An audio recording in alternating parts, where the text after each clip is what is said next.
আসসালামু আলাইকুম। আশা করি সকলেই ভালো আছেন। তো আপনারা দেখতেই পাচ্ছেন দেশের সার্বিক অবস্থার ব্যাপক অবনতি, যার ফলস্বরূপ দেশের জনগণ ইন্টারিমের প্রতি এবং দেশের বিদ্যমান রাজনৈতিক দলগুলোর প্রতি আস্থা হারিয়েছে এবং তারা আসলে স্বস্তি বোধ করছে না। এই যে ২০২৪ সালে ৫ই আগস্টে ছাত্র জনতার গণ অভ্যুত্থানের পরিপ্রেক্ষিতে আমরা একটা নতুন বাংলাদেশ পেলাম। সেই বাংলাদেশের গণ অভ্যুত্থানের আকাঙ্ক্ষা ছিল একটি নতুন বাংলাদেশ বিনির্মাণ, যেখানে ন্যায়, সাম্য এবং মানবিক মূল্যবোধের বিকশিত হবে। এবং অতীতে আমরা ১৫ বছরের আওয়ামী ফ্যাসিবাদী রাজনৈতিক কাঠামোর ভেতরে থেকে যা দেখেছি, খুন, ধর্ষণ, বিচার বহির্ভূত হত্যাকাণ্ড, মতের ভিন্ন মতের মানুষদের টর্চার ছেলে বন্দি করে রাখা এবং তাদের গুম করে দেওয়া, এইসব ছিল নিত্য নৈমিত্তিক ঘটনা। কিন্তু আশ্চর্যজনকভাবে, দুঃখজনক হলেও সত্য, ৫ই আগস্টের পর আমরা এইসব থেকেও বের হতে পারি নাই। আসলে প্রত্যেকটা রাজনৈতিক দল নিজেদের স্বার্থ পুনরুদ্ধারের জন্য বিভিন্ন কায়দায় তারা এই ধরনের সন্ত্রাসী অপকর্মে লিপ্ত হয়েছে। চাঁদাবাজি, টেন্ডারবাজি, সন্ত্রাস, খুন, ধর্ষণ, এহেন কোনো কাজ নাই যে তারা করে নাই। দেশের মানুষ সব মিলিয়ে তাদের প্রতি আস্থা হারিয়েছে এবং আমি জানি না সামনের দিনগুলো বাংলাদেশের রাজনীতিতে আসলে কি হতে যাচ্ছে। সাধারণ জনগণ ইন্টারিমের প্রতি আস্থা হারিয়েছে, দেশের রাজনৈতিক দলগুলোর প্রতি আস্থা হারিয়েছে। এই ইন্টারিম যদি মেরুদণ্ড সোজা করে না দাঁড়াতে পারে, তাহলে এই অভ্যুত্থানের সফলতা কতটুকু সেটা আসলে প্রশ্নবিদ্ধ হবে। এখনও আসলে দৃশ্যমান কোনো পদক্ষেপ আমরা লক্ষ্য করি নাই যে ইন্টারিম এই বোল্ড কোনো অপারেশন করেছে দেশে সন্ত্রাসীদের গ্রেপ্তার করতে।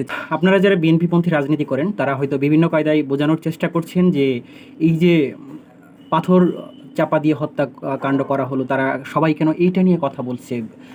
যুবদলের আরেকজন বহিষ্কারপ্রাপ্ত নেতা যার রক কেটে হত্যা করা হলো, ওইটা নিয়ে কেন কথা হচ্ছে না। মসজিদের ইমামকে খুন করা হলো, ওইটা নিয়ে কেন কথা হচ্ছে না।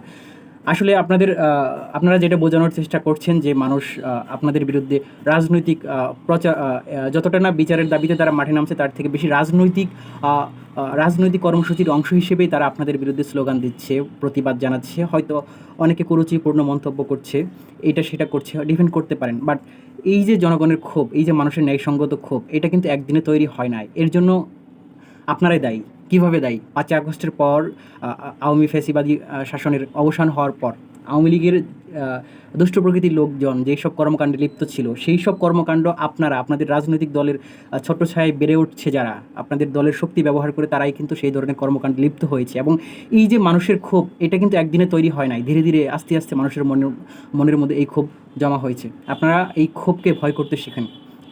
পরবর্তী এই নতুন বাংলাদেশে মানুষ এখন কথা বলতে জানে। আপনারা কোনো কিছু করে পার পেয়ে যাবেন না। আপনারা মনে করতে পারেন যে আওয়ামী লীগ যেভাবে দেশ চালাইছে আমরাও সেভাবে চালাবো। এই বাসনা আপনাদের পূরণ হবে না। মানুষ এখন কথা বলতে জানে, মানুষ এখন প্রতিবাদ জানাইতে জানে। মানুষ আপনাদের ভয় পাবে না। আপনাদের উচিত জনগণকে ভয় পাওয়া। জনগণকে ভয় পেয়ে জনগণের কল্যাণ হয় এমন সব কাজকর্ম করা এবং চাঁদাবাজ, টেন্ডারবাজ, সন্ত্রাসী, দখলদার, এইসব লোকদের পুনর্বাসন না কইরা আপনারা নিজেদের সংগঠিত করেন, নিজেদের রাজনৈতিক কালচারকে সচেষ্ট করেন, যেন মানুষ আস্থা রাখতে পারে। মানুষ বিএনপির প্রতি আস্থা রাখতে চায়, কিন্তু এই যে বিএনপির প্রতি মানুষের এই যে আস্থাহীনতা, এই যে সংকট, এই যে দোদুল্যমান অবস্থা, এর জন্য দায়ী শুধু আপনারা, আর কেউ না। আপনাদের রাজনৈতিক কর্মসূচিগুলোর দিকে লক্ষ্য করে দেখেন, সেই প্রতিহিংসা পরায়ণতা লক্ষ্য করা যায়। হিংসা, বিদ্বেষ সব জায়গায়। এই যে দুষ্ট লোকদের আপনারা আশ্রয় দিচ্ছেন, দলের ছত্রছায়ায় দলের শক্তিকে ব্যবহার করতে দিচ্ছেন, এটা আলটিমেটলি আপনাদের দলকেই ক্ষতিগ্রস্ত করছে।